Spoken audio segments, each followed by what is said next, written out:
My name is Ange, also known as Mothman in some places.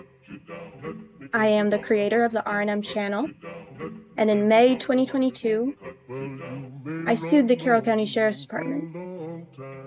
Run on for a long time, run on for a long time. Let me tell you, God Almighty's gonna cut you down. Well, stop, God Almighty, let me tell you the news. My head's been wet with the midnight dew. I've been down on my bended knee, talking to the man from Galilee. Well, my God spoke, and he spoke so sweet. I thought I heard a shuffle of angels' feet. He put one hand upon my head. Great God Almighty, let me tell you what he said. Don't tell that long-tongued liar. Don't tell that midnight rider.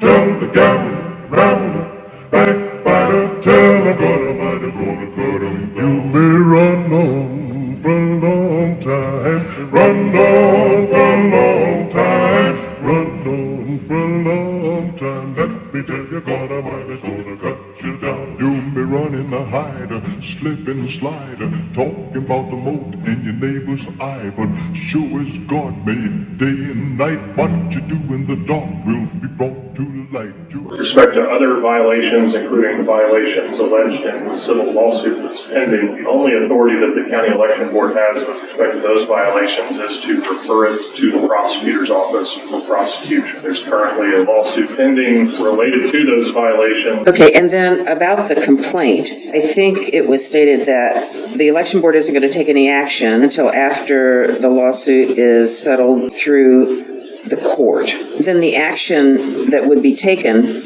would be addressing the actual complaints.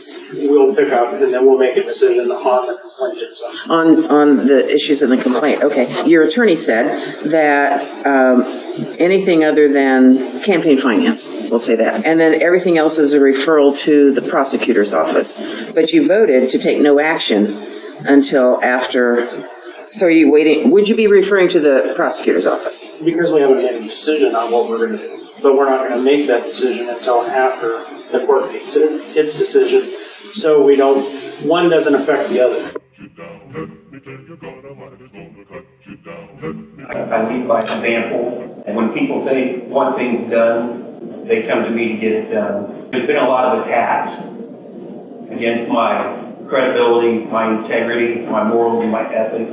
Those things are all not true. Those are things that I take great pride in, and that's what's going to lead the Sheriff's Department to the future. Run on for a long time. Run on for a long time. In-depth search of the Wabash River extends now into a second week. For about 10 days, divers with Indiana State Police have been scouring the Wabash riverbed here in Peru, but ISP won't say what the divers are looking for. About 10 divers with wetsuits and scuba gear, metal detectors, and plastic buckets. They searched the middle of the river, near a logjam and along the bank. Markers show the dive team's progress from one side to another. At least 15 police trucks and cruisers park in the grass near the riverbank. The heavy police presence raises questions among locals. Whatever investigators are looking for, they're preparing for the long haul, including tables and coolers in a staging area near the search site. Noonan says he hopes police find what they're after. I hope that they find something so they can solve this case. Again, ISP won't say what the divers are looking for, what case they're investigating, or if it's all just a training exercise. Reporting in Peru, Joe Paul, News 18.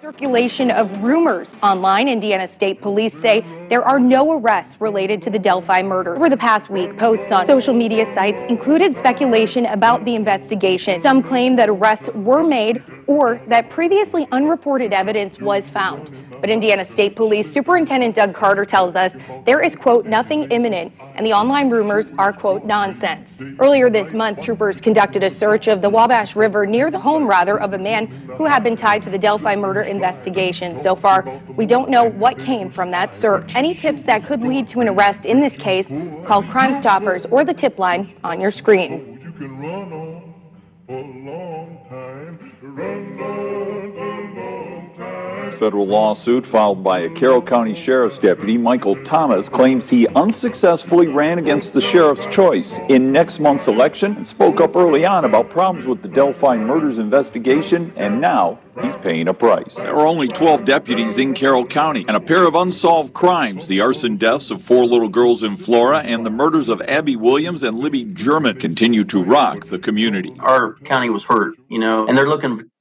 for someone to fill the position to make the county better. That's why Thomas says he ran for sheriff in last May's primary, but lost to the man Lesenby picked to succeed him. 3 days after the election, I was demoted back down to the road. Thomas claims the sheriff targeted him for political retaliation, and he lists his involvement in the Delphi investigation as one reason why he rubbed the sheriff the wrong way. In the very first few weeks, double homicide, I wanted to bring experts in, and I was given that task by the Carroll County prosecutor, and basically they didn't like what I had to say. It kind of went downhill from there. I just felt like there were certain individuals within the command structure that didn't want to go in that direction. Former Carroll County prosecutor Robert Ives told us today, quote, "I do recall discussing with Chief Deputy Mike Thomas the possibility of seeking additional experts in the Delphi case. I thought there were aspects of the investigation that needed experts that the team had not sought." Thomas says his community is frustrated by a seeming lack of progress in solving the Delphi murders and the minimal information revealed. It's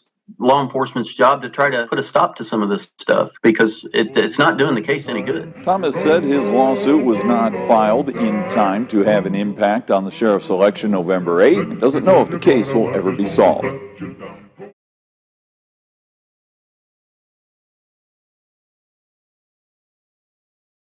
We have new details tonight in the arrest connected to the murders of 2 girls in Indiana. They were killed nearly 5 years ago. The case at times seemed almost hopeless. Harley, this could be a big break in the Delphi case. State police in Indiana, prosecutors not saying much tonight, but sources tell our Indiana affiliate that an arrest has been made in the 2017 murders of Libby German and Abigail Williams. A man named Richard Allen was booked in connection to this case. Friday, people from the small town of Delphi, Indiana, relieved once word spread of an arrest. I was surprised because he seemed like a real nice guy and everything, waiting on us in the drive-thru and everything. Richard Allen. He lived and worked amongst them. There's a million questions that we want answered, but we can't have answered right now.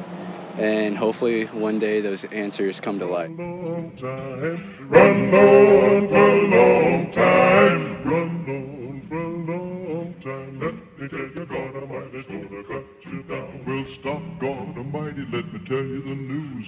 My head Forced to wear soiled and tattered clothes, showering only once or twice a week, and not allowed to see his family.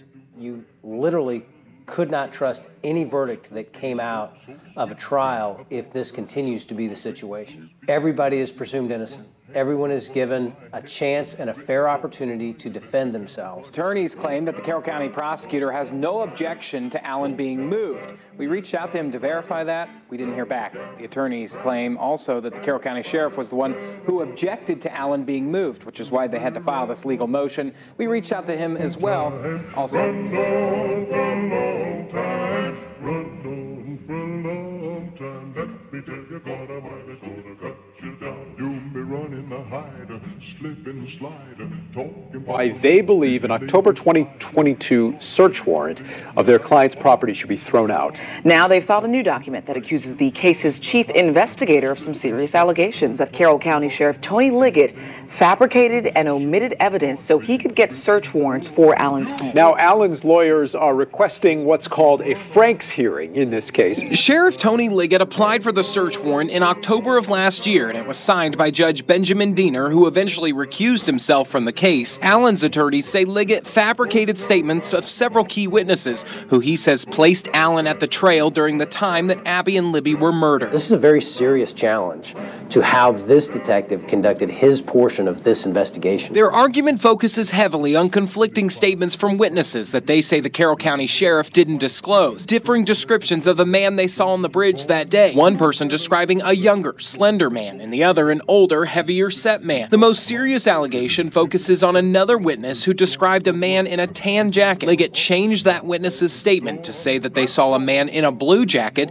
and that their clothing was bloody. If you say the officer lied and if you can show the officer lied, then there's really really nothing in that affidavit that you can take at face value. Now you're saying to the judge, this entire document was prepared by a liar. These allegations are extremely serious. Allen's attorneys frequently point out that Liggett was the one who conducted the conflicting witness interviews, which will make it difficult for him to explain away the inconsistencies. If he's the one who gathered all the evidence and then he only presented part of it, he's running a really high risk trying to edit himself as opposed to just letting the court know and letting the court decide if there's probable cause. Now it'll be up to Judge Fran Gall on whether or not to grant the motion and hold a Franks hearing to determine if Liggett did indeed fabricate or withhold evidence that pointed away from Richard Allen. What does Allen's defense team say about why they believe Liggett fabricated or omitted evidence? That Liggett did it for political reasons. Search warrant and the arrest of Allen happened less than a month before the 2022 November elections, when Liggett was campaigning to be the Carroll County Sheriff. Defense team feels that after more than 5 years with very few answers, Liggett rushed into accusing Richard Allen to make a big arrest before the election. Investigators also announced Allen's arrest last October, more than 5 years after the murders. He's the only person arrested, the only suspect ever named in the deaths of Abby Williams and Libby German. Allen is charged with 2 counts of murder. So when it comes to corruption, there can be no compromise. It must be exposed and rejected at every turn. We cannot tiptoe toward justice, knocking once or twice, hoping that someone is home. Justice is a door that, when closed, must be kicked in.